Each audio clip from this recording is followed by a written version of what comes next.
This is Fox 6 News. Tonight's big story, the end to the silence. The family of one woman killed in last month's spa shooting says she didn't speak up enough about her abuse, and they want to make sure no one else remains quiet. The brother of Azana Salon sat down with our Derica Williams today about how they plan to use her death to help others. Derica's in the newsroom tonight.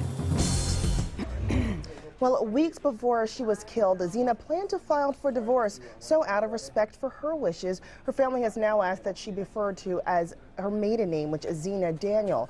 Now, also in her honor, her brother Elvin is holding a vigil and memorial this weekend. He says Azana never mentioned anything to him about being abused and now wants others to speak out before it's too late.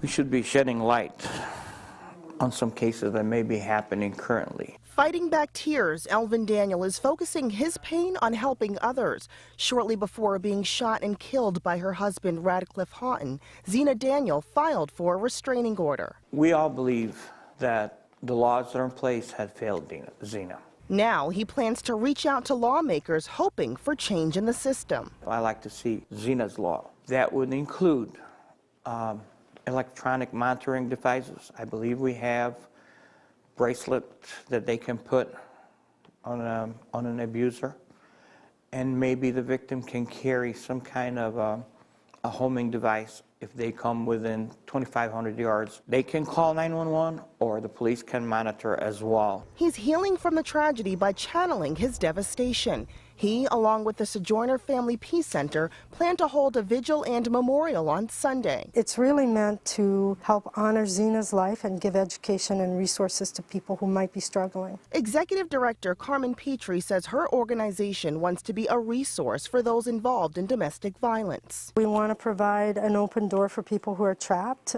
in violence, both the person who's being abused, their children, and also the abuser themselves, and help them understand how to change their behavior, how to make different choices, how to solve their problems without using violence.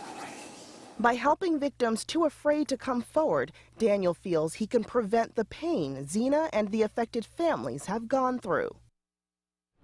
Well, the memorial being held this Sunday, the 18th, called For the Love of Azana, is open to the public. It starts at 1:30 p.m. and is being held at the St. Paul's Episcopal Church in Milwaukee. Now, they'll also be taking donations for Azana's children. And although it's been a heartbreaking time, some good has already come from it. Since the incident, several people have already called for help. Reporting live in the newsroom, Derica Williams, Fox 6 News. And Derica, our viewers might be saying, notice that we are now referring to her as Azana Daniel. Can you explain why we're doing that? I asked Mr. Daniel, and he said that she had planned to file for divorce weeks before the shooting happened and wanted to go back to her maiden name as Daniel, so he was just honoring her wishes. So from now on, if everybody could refer to her as Azana Daniel, the family would be very happy about that. It's a request they made and one we're happy to honor. Yes. All right, in the newsroom, thank you very much. Well, they are joining for